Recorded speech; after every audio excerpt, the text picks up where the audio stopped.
Hello and welcome to this video. Today we're going to unbox another Elves box by Sophie and Toffee. And this is their September Elves box, which is their Halloween skeleton box. And as always we're greeted by tissue, this time in yellow. Not very Halloweeny, but certainly cute. And I love this cover. It's like kind of spooky, and then you have just these like casual illustrations. And I have to say, like, the split skeleton actually definitely made me laugh. And of course Sophie and Toffee's social media information if you're interested in their stuff. Not sponsored, just affiliate.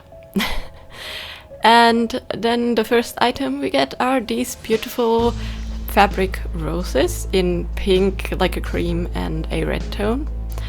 These are for embedding in resin, and it looks like they come with instructions. The next up, the mold we get is this giant skull mold, which is really cool looking, and it looks like pretty detailed. And some items during postage must have snuck inside, but that's okay. And the items actually were a resin clear and some of the candy pigment dye, which I think is basically like the Morandi pigment, which is good because I ran out of white. And then we get 3:1 ratio epoxy resin, which is notoriously a bit yellow, so resin clear's always appreciated. And then we get some cameo like charm molds with like a lady and a skeleton gentleman, which I really love. And we get some color shift chameleon powders. It's hard to show on camera, but it shifts to like a blackish purple from the green. And we get some gold, some white, and some black. Next up we get some backings for jewelry, which I guess is also for the cameos, and some necklaces, which are really pretty. And then we also get odorless LED resin, which is definitely useful because I almost ran out of mine. But let's have a look inside the booklet if we are missing something, and then of course what they say for the instructions if there's any handy tips. Apparently the white pigment powder is glow in the dark. I will not test that right now because I don't have my UV lamp currently connected, so we have to take their word for it. Also, for some reason the pages were like really stuck together, so I had to do a little skip here. But yeah, then we also get their detailed instructions on how to make the cameos and all that. And they definitely also give us some other ideas on how to like color these, which is really nice. So you get like some suggestions for like applying pigment directly and all that, which I think is always handy to know. And then they show you how to like attach the backings. And then they also give a detailed instruction on how to embed the flowers. Now they say this is a bit advanced according to them. I honestly don't think embedding these kinds of flowers is advanced. I will definitely do that in the future, but maybe not in the skull mold. So they give us a suggestion for a simpler project. I guess if this is your first project, it's definitely a bit more tricky, but there's some easy ways, even without covering them in UV resin, to actually get it to work. And then we have the showcase with the box winners, and I have to say I really adore the camera, the pink camera that was in the showcase. I just love to see what people make with these old boxes. And then a note that I would really love them to change is please put a tab or something onto the like stickers that you put to seal away resin, like something. Like, it's okay that they're on there really like strongly because it's really helping in keeping the resin in during transport, but it's so hard to remove, and when my crafting knife is covered in resin, I have to get out my alcohol or my baby wipes and always clean it. It's a bit annoying. It would be so much easier if there was like a tab or something that you could grab, kind of like a pill bottle. So, my idea for this skull actually stems from Ben's workshop. They're a person that pours a lot of resin things. They actually cast a lot of things in resin to see how they fare. like some candy bars and all that stuff, or even a pumpkin for this season. And the videos are actually quite interesting experimental wise, so I will link a link to the specific video down below that inspired me, so go check it out, and if you're interested, follow them, because of course always got to support some fellow creative YouTubers. So they basically made a skull with a liquid core in a way and lights. I'm gonna leave out the lights. I'm just gonna make a skull with a liquid core, but of course I'm gonna go a bit extra and make the liquid core giant. But for that I actually need a clear shell. So I'm gonna make myself one. And all I do is I use some really thin layers of the odorless UV resin, and I put it inside of this sphere mold. Like before I actually like cure it, I swirl it around to make sure that the sides are covered completely, and then I cure it while turning it to make sure that any like flow away resin doesn't leave like bumps. And then I do that like 3 to 4 more times, and it gives this really rigid shell. I actually used 4 coats of resin here and used up the entire bottle of the UV resin they gave us, so I definitely have to hope that either the next box has more or I need to order some. But I think it was worth it. It was a super clear and rigid sphere.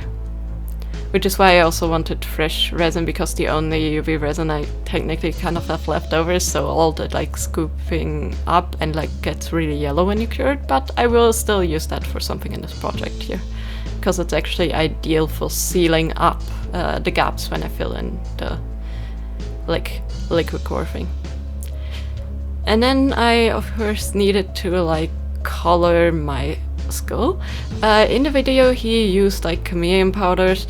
I didn't really want chameleon powders because of the contrast, so I decided to use just black paint. Of course you can do the same thing with chameleon powders, it's just a bit harder to keep powders in check. So this kind of acrylic paint may need a couple layers, but in the end it will definitely have a way more opaque look. And since I'm gonna embed a giant sphere, basically the entire inside of this will have to be a clear resin, so you can actually see the sphere and it doesn't cover up from the effect, which means the only color we're gonna get on the skull is basically by this acrylic paint. Now while I was flipping I was really careful, but I still had to patch up some spots, but luckily it wasn't too bad. I actually like only touched spots where I knew it was easy to like fix. The paint job isn't as clean, especially around the eyes, as I'd hoped it would be, but I think it's more than good enough to get the effect across, and the lines on top where the like blob is, the see-through blob window so to speak, are really clean, so I hope this will work. Now to actually get the liquid core in place without it like sinking and having like a void there, I actually am pouring a thin clear layer. And this one I'm gonna wait until it reaches the honey stage. For this resin I'm using is like about 8 hours. This is not the 3-to-1 resin, by the way. This is a 1-to-1 resin that I bought, and it works excellently for this kind of thing. It's basically kind of very similar texture-wise and curing time-wise as the Sophie and Toffee one, so you can totally cure that. Just make sure that depending on the room temperature, my room was a bit colder, that you actually check when your resin has reached that honey stage so you can put something in there. Because it might really vary. If your room is warmer, it might actually be a bit quicker than 8 hours. Now I needed to also make the lid, so I actually used, as you can see, the very like tough resin that I still had, and I cured that. It will warp a little, but it shouldn't be a problem. And then I experimented a bit with this kind of liquid core stuff, and I mixed some pigments, some glitters and some micas to make this like eerie potion-esque purple color.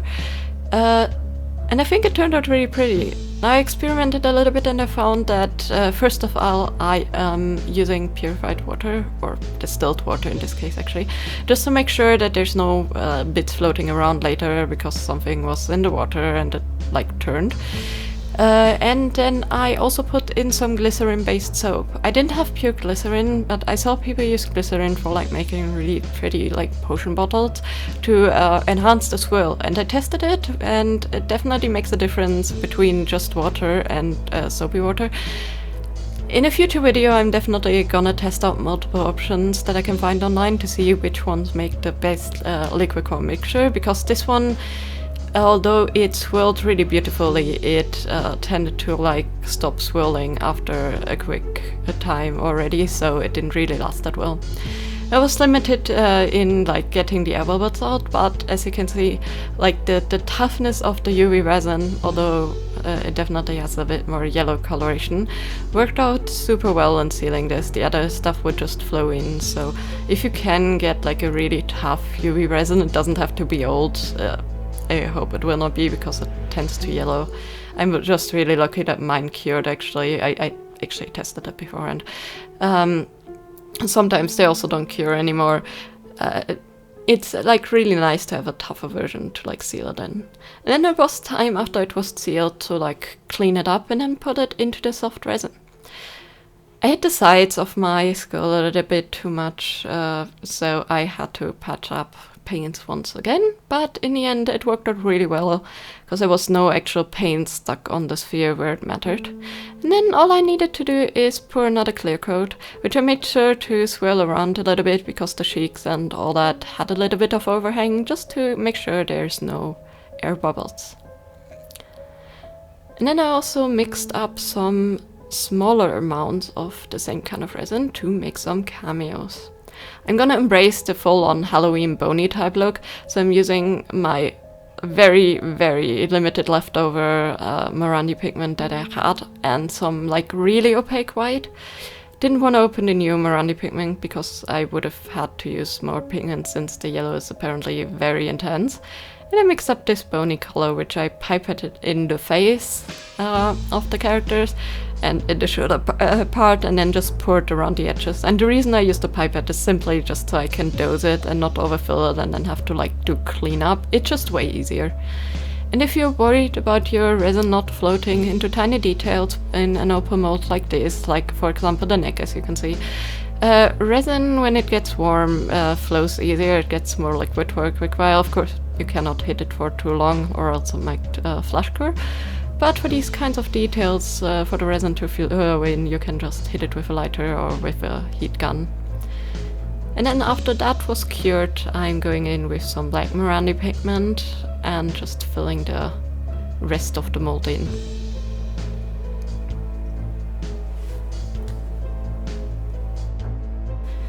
As I said, this kind of year tends to be a bit colder also in the house, so it actually took quite a while longer than normal to cure my skull. But basically it just took like 24 hours instead of 18. I'm saying quite a bit, but for this resin I guess it's quite a bit.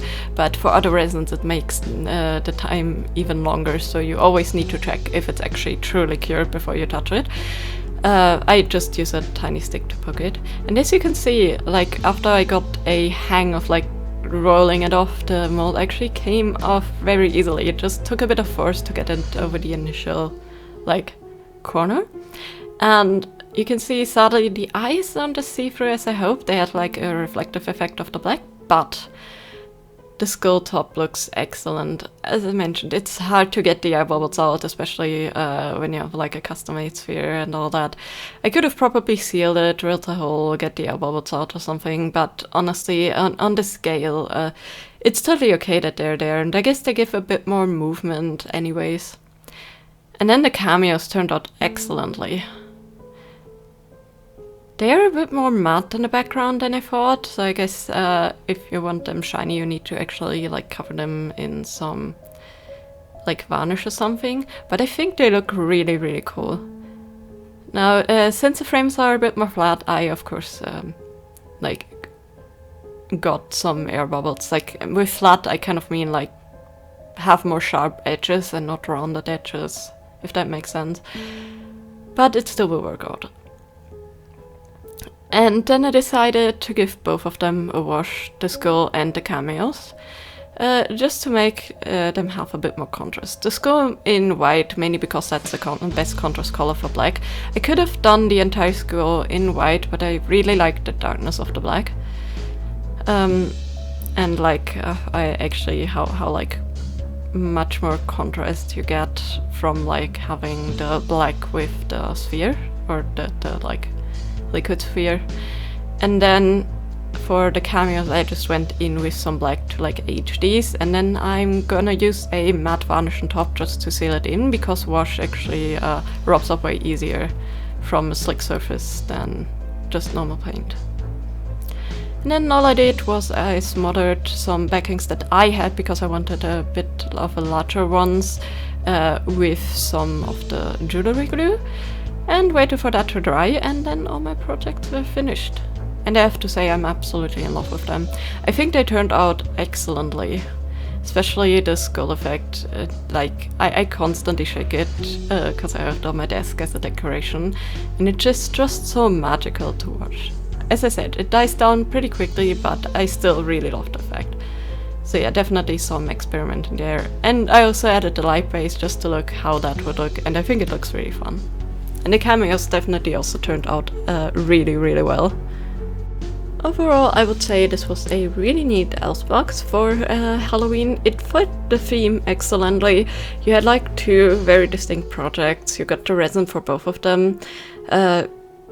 They're both definitely very like on theme with the skeleton also. And I love the cameos. I love cameos in general. I think they're such beautiful pieces of jewelry. And the skull mode just came at the perfect time, because I always wanted to try that liquid core thing anyways. And of course we got a lot of different pigments. A like little set of like glitters or embeds, Halloween themed embeds besides the roses would have been nice, because I don't think they're like particularly Halloweeny if somebody wants to put in something else. But overall, as I said, a very fun box, and definitely a lot of like useful items. But let me know in the comments down below, what were your thoughts of this box? Did you actually get it? What projects did you make that you actually put in the rose or something else into your skull? And I hope you have a great day. See you next time. Bye bye!